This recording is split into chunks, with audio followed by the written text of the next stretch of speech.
Comment un ministère de la Justice peut-il admettre, noir sur blanc, dans un document déposé au tribunal, qu'il a lui-même caché l'adresse e-mail de Jeffrey Epstein, tout en jurant que ces règles de confidentialité protègent uniquement les vraies victimes? Parce que c'est exactement ce qui vient de se passer. Todd Blanche, procureur général par intérim des États-Unis, celui-là même censé incarner l'autorité judiciaire fédérale, vient de reconnaître dans un dépôt officiel devant un juge fédéral qu'une des adresses e-mail caviardées dans les dossiers Epstein appartenait à Epstein lui-même. Pas à une victime, pas à un témoin protégé, à l'auteur des crimes. Il appelle ça une erreur involontaire. Moi, j'appelle ça la preuve que tout le système de caviardage tient sur du sable. Et c'est même pas le plus gros morceau de cette histoire. Parce que, en creusant plus loin, dans le même dépôt, on découvre un mémo interne signé par le ministère lui-même, daté du 4 janvier 2026, qui a droit à la protection de son identité dans ces dossiers. Et la définition est tellement large qu'un avocat peut, à lui seul, faire disparaître le nom de son client, simplement en affirmant qu'il s'agit d'une victime, même si ce client apparaît, par ailleurs, sur une liste de co-conspirateurs présumés. 2 négations d'entrée de jeu. Non, ce n'est pas juste une histoire de paperasse en retard. Non, ce n'est pas juste une erreur administrative isolée qu'on corrige et qu'on oublie. 2 questions qui vont vous suivre pendant les 20 prochaines minutes, qui, exactement, a bénéficié de ce mémo signé en catimini le 4 janvier. Et si le ministère s'est trompé sur l'adresse e-mail du principal criminel de cette affaire, sur quoi d'autre s'est-il trompé ou a-t-il choisi de se tromper? Voici la promesse de cette vidéo. On va descendre 3 étages. D'abord la surface, ce que le dépôt judiciaire dit noir sur blanc. Ensuite le mécanisme, ce fameux mémo et la manière dont il a été construit pour élargir la définition de victime bien au-delà de ce que la loi elle-même prévoit. Et enfin la conséquence, ce que ça révèle sur qui précisément le ministère de la Justice protège aujourd'hui dans ce dossier. Et voici votre récompense immédiate. Avant même la fin de la première minute, ce dossier n'est pas une rumeur de réseaux sociaux. C'est une procédure fédérale bien réelle, devant un juge bien réel, avec un numéro de dossier, une date d'audience et des pièces déposées au greffe. La journaliste qui a obtenu tout ça s'appelle Cathy Fang.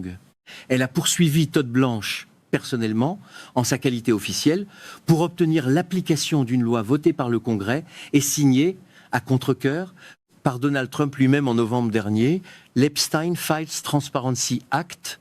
Un dernier point avant de continuer, parce qu'il compte vraiment. Ce que je vais vous décrire ici, c'est une bataille procédurale sur la manière dont un dossier fédéral est caviardé. Ce n'est pas une reconstitution du contenu des courriels eux-mêmes. Des courriels existent dans ce dossier dont le contenu, selon la procédure judiciaire, décrit des faits d'abus sexuels sur mineurs d'une gravité extrême. Je ne vais pas vous les lire. Je ne vais pas vous les citer et je ne vais pas vous les décrire parce que ce n'est pas nécessaire pour comprendre le scandale et parce que ces mots-là ne méritent pas d'être répétés sur cette chaîne. Le scandale, ce n'est pas ce qui a été écrit, c'est comment le ministère a choisi après coup de décider qui reste protégé et qui reste exposé. Revenons à la mécanique judiciaire. Cathy Fang a obtenu fin juin une injonction préliminaire d'un juge fédéral à Washington qui a ordonné à Todd Blanche de produire des documents non caviardés issus des dossiers Epstein. Blanche a traîné les pieds. Alors Fang a proposé une solution plus modeste au juge. Plutôt que d'exiger la totalité du dossier d'un coup, faites un examen en chambre, in camera, sur un petit échantillon de documents choisis pour voir s'il y a des signaux d'alarme. Le juge, un certain juge Sullivan, a accepté cette approche le 25 juillet, remise attendue à la fermeture des bureaux. Regardez bien ça. Le 30 juillet, Blanche dépose ce qu'il appelle un avis de conformité. Sauf qu'un détail change toute la lecture de cette affaire. Ce document, présenté comme une preuve de bonne foi, contient en réalité l'aveu que le processus de caviardage lui-même est défaillant. Le ministère remet à la main, à 14h28 précises, des copies papier au greffe du juge.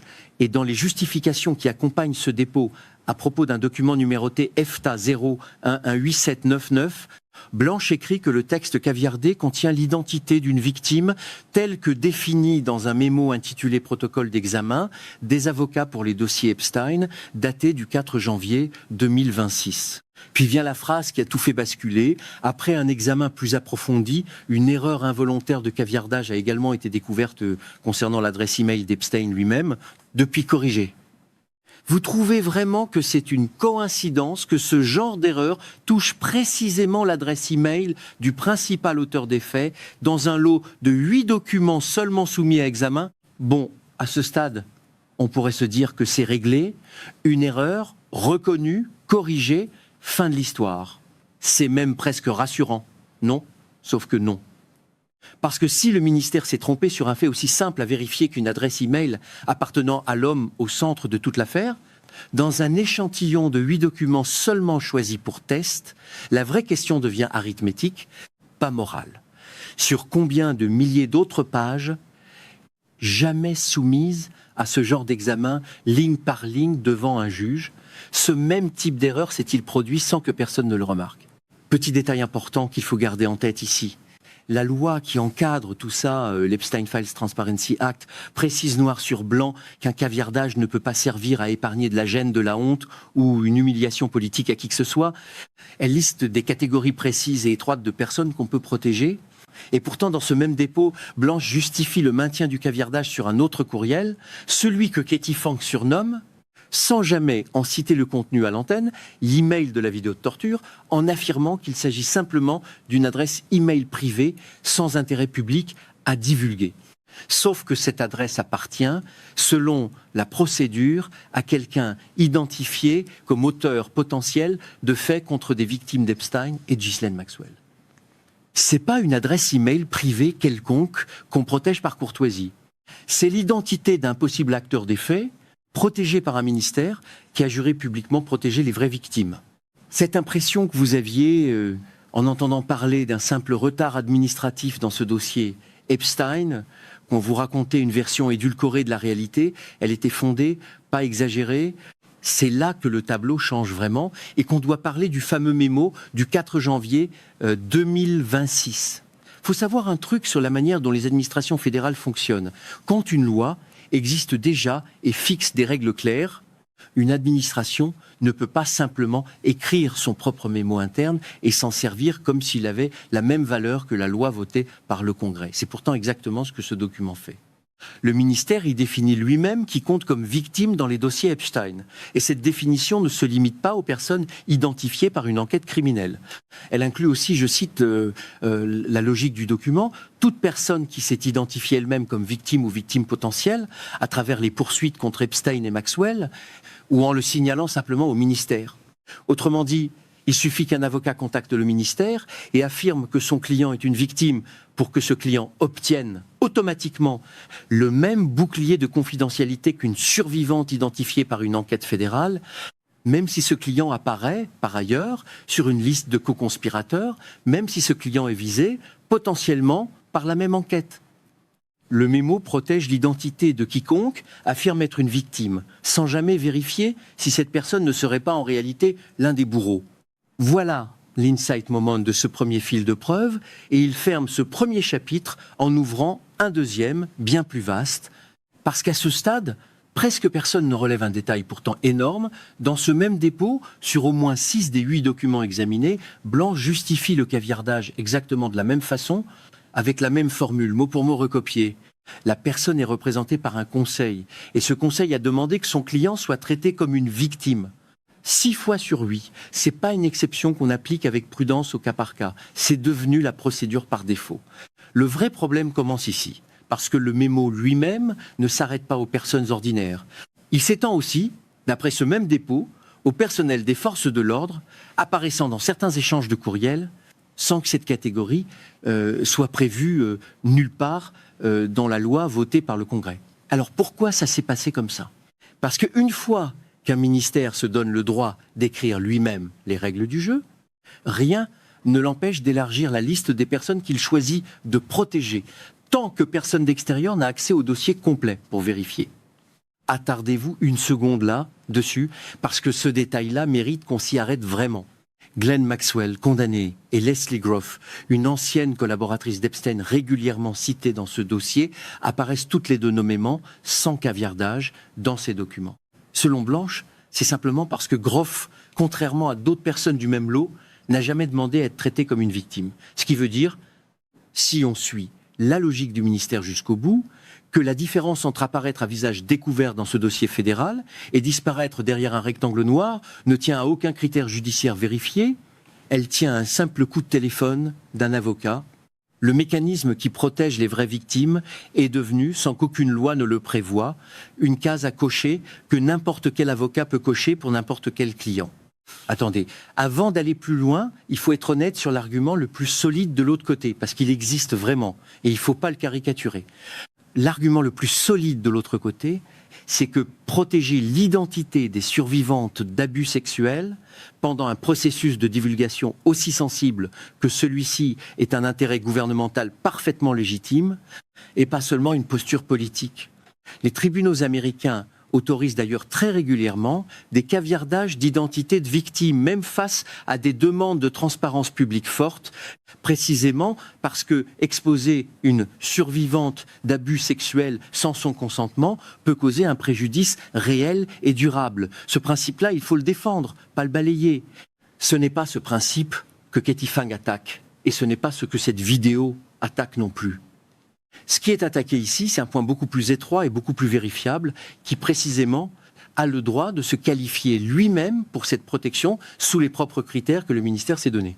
Le principe de protéger les survivantes est juste le mécanisme concret que Blanche a construit, où une simple déclaration d'un avocat suffit à faire basculer un possible co-conspirateur dans la catégorie protégée, sans vérification croisée documentée, sans processus contradictoire, sans que Katie Phang elle-même n'ait pu voir la correspondance des avocats en question. Ce mécanisme-là n'a jamais été validé par le Congrès qui a voté la loi de transparence. Le ministère a substitué son propre mémo interne à la loi. Et personne d'extérieur ne peut vérifier si ce mémo est appliqué de bonne foi. Vous voyez la faille. Un principe juste. Protéger les victimes, servant de bouclier légal à un processus que personne en dehors du ministère lui-même n'a le droit d'auditer. Et ce premier fil n'est encore rien comparé à ce qui suit, parce qu'il y a un deuxième chapitre à cette histoire, presque invisible dans la couverture médiatique classique, et qui change toute la portée du premier. C'est l'historique même du dossier Epstein qui donne le vrai contexte de ce qui se joue aujourd'hui. Un des 8 documents remis au juge Sullivan est un projet d'acte d'accusation préparé à l'époque par le bureau du procureur fédéral du district sud de la Floride, celui qui n'a jamais été utilisé et qui a débouché à la place sur ce fameux accord de non-poursuite qui a bénéficié à Epstein et à ses co-conspirateurs avant qu'ils n'obtiennent l'accord de plaidoyer scandaleusement clément qu'on connaît. Et devinez quoi? D'après Blanche lui-même, dans ce document précis, les co-défendants nommés sont désormais représentés par des avocats qui demandent qu'ils soient, eux aussi, traités comme des victimes. Ce n'est pas un accident isolé de procédure. C'est une méthode qui traverse littéralement 20 ans de ce dossier, du premier accord scandaleusement clément accordé à Epstein en Floride jusqu'au mémo de janvier 2026, en passant par chaque étage administratif. Les personnes qui avaient le plus à perdre d'une divulgation complète ont systématiquement trouvé le moyen de rester protégées par le système censé les enquêter. C'est un peu comme si le loup, dans la fable, non seulement criait au loup pour détourner l'attention, mais réussissait en plus à convaincre le berger de le classer parmi les brebis à protéger. Et pendant ce temps, ce ne sont pas des figures abstraites qui paient le prix de cette confusion entretenue. Ce sont des survivantes bien réelles. Katie Phang elle-même le rappelle noir sur blanc dans ses propres prises de parole publiques. Lors d'une divulgation précédente de documents par ce même ministère, les informations personnelles identifiantes de plusieurs victimes réelles, dont celle d'une personne nommée Danny Bench, ont été publiées par erreur, pas une fois, mais des centaines de fois à travers le lot de documents. Des noms de survivantes exposés au public par le ministère censé les protéger, pendant qu'au même moment, des personnes potentiellement impliquées dans les faits obtiennent, elles, une protection automatique sur simple déclaration d'un avocat. Il faut que je le dise clairement, parce que l'ironie est trop grosse pour être ignorée. Le même ministère qui affirme protéger scrupuleusement l'identité des victimes a laissé fuiter des centaines de fois l'identité de vraies victimes, tout en blindant méthodiquement celles de personnes qui n'ont jamais été confirmées comme telles. On appelle ça, dans n'importe quel autre contexte administratif, un système qui protège tout, sauf ce qu'il prétend protéger. Ce sentiment que vous aviez, que ce dossier Epstein n'était jamais vraiment traité avec la rigueur qu'on nous promettait publiquement, il était fondé depuis le début. Ce n'est même pas le plus gros morceau de l'histoire, parce qu'il faut aussi parler de ce qui, dans cette même procédure, reste absent. Katie Fang le pointe directement dans ses propres interventions publiques. Où est le registre des caviardages que la loi elle-même exige explicitement du procureur général? Où sont les traductions des passages en langue étrangère? Où sont les notes manuscrites d'interrogatoire du FBI concernant 4 entretiens menés avec une personne qui affirme, dans une plainte civile distincte de l'affaire pénale Epstein, avoir été agressée à l'âge de 13 ans, je le précise avec la plus grande prudence possible, parce que le cadre légal l'exige. Il s'agit là d'une allégation formulée dans une plainte civile séparée, une allégation que la plaignante concernée a par la suite retirée sous la pression, et non d'un fait établi par un tribunal ni d'une condamnation. Ce n'est pas le cœur de cette vidéo, et ce ne le sera jamais sur cette chaîne. Le cœur de cette vidéo, c'est que ce registre des caviardages, exigé par la loi elle-même et par l'injonction du juge Sullivan, n'existe toujours pas plusieurs jours après la date limite fixée par le tribunal.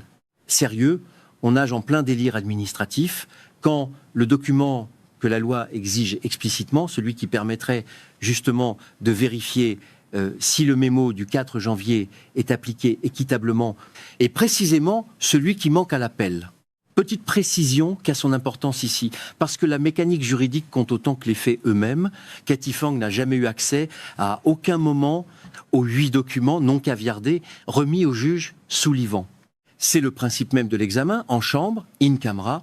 Le juge seul les consulte, en toute confidentialité, précisément pour éviter d'exposer des informations sensibles avant qu'un tribunal ne tranche. Ce n'est donc pas elle qui affirme que telle ou telle identité aurait dû rester visible. C'est le ministère lui-même qui, dans son propre dépôt, écrit, documente noir sur blanc pourquoi chaque caviardage a été fait. Et c'est cette justification écrite du ministère, pas le contenu brut des courriels, qui contredit sa propre défense.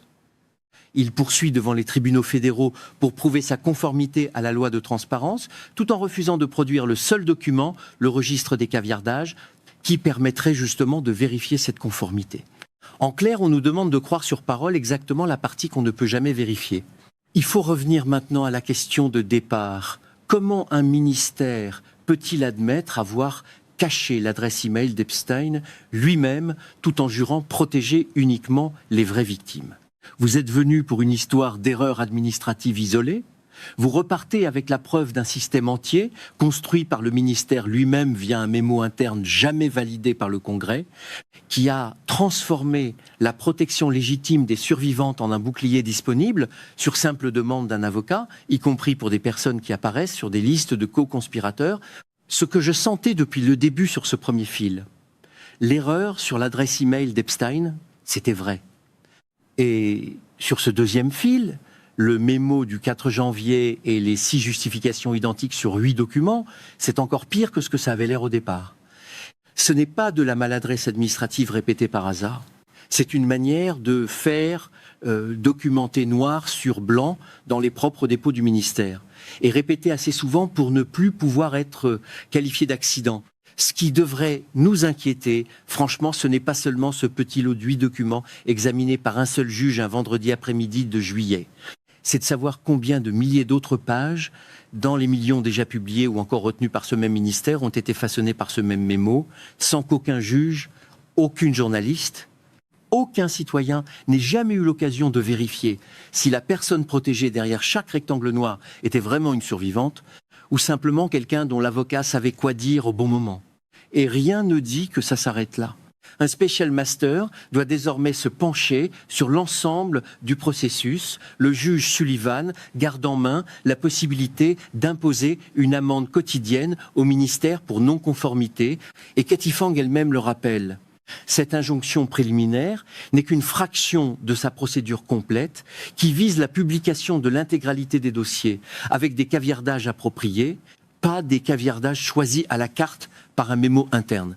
Et pendant que cette question de fond reste sans réponse claire, ce sont les vraies survivantes de cette affaire, celles dont les noms ont déjà fuité par erreur des centaines de fois, qui continuent d'absorber le coût réel de ce chaos administratif pendant que le ministère, en haut lieu, continue de répéter que tout est fait dans les règles. Que les grands médias conservateurs proches de l'administration en parlent si peu, ce n'est plus vraiment un hasard à ce stade. Et si vous ne suivez cette affaire qu'à travers des résumés de 30 secondes sur les réseaux, ce mémo du 4 janvier, cette faille précise dans la définition même de victime, vous échappe complètement, alors qu'elle est justement la partie qui compte le plus dans tout ce dossier. Ce n'est pas fini, ça devient même plus dangereux à partir de maintenant, parce que la vraie question qui reste ouverte n'est plus de savoir si une erreur a été commise sur une adresse email. C'est de savoir combien d'autres identités, dans ce dossier et dans les suivants, continueront à se cacher derrière le mot victime, tant qu'aucun tribunal, aucune loi, aucun citoyen n'aura le pouvoir réel de vérifier qui a le droit de porter ce mot. Si cette histoire vous a semblé plus grave que ce que les titres habituels laissent penser, et si vous voulez qu'on continue à suivre ce dossier ensemble, chaque nouveau dépôt, chaque nouvelle audience devant le juge Sullivan, abonnez-vous à la chaîne. Un like m'aide énormément à faire connaître ce genre d'analyse. Activez la cloche parce que ce dossier, clairement, est loin d'être terminé.